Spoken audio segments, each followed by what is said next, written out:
Now, if you happened to be listening yesterday, you probably heard them. Here's Wes Streeting, Labour's Shadow Health Secretary. The sooner that we have a general election in this country, the better, because it's not just a change of Prime Minister we need, it's a change of government.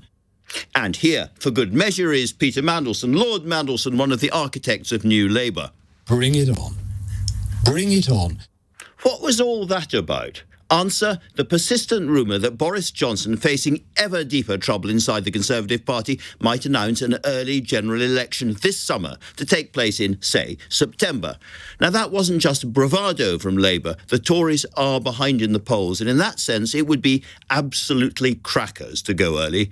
There are lots of lesser reasons against it too, and yet, somehow this week, it is the story that refuses to die.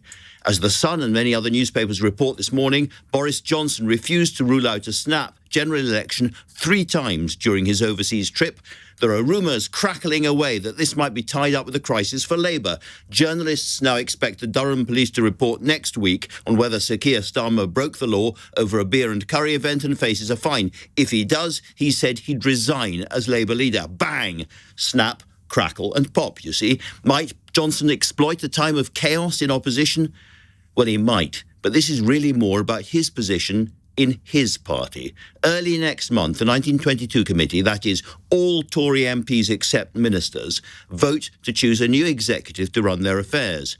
Anti-Johnson MPs from the right and the left of the party hope to take control and then potentially rewrite the rules so the Prime Minister could be challenged again, perhaps quite quickly.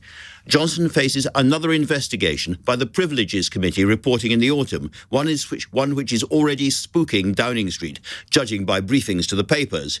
In his extraordinary hurtle through life as Prime Minister, Johnson has dodged and vaulted many impossible-looking obstacles already. But how does he swerve these new ones? In short, is the Prime Minister using a snap election threat as a weapon to persuade MPs to stick with him? You don't want to get rid of me just before we go to the polls, do you, chaps? And confusingly, some anti-Johnson rebels are using exactly the same argument for the opposite purpose. If he's crackers enough to take us into an election we're bound to lose to save his own skin, we better get rid of him smartish. Now, to an innocent observer ambling around Westminster, that's me, it all looks a bit tonto. There's a phenomenon in drama whereby a writer or a director who doesn't quite know how to finish the story, he basically kills off everybody in the final act.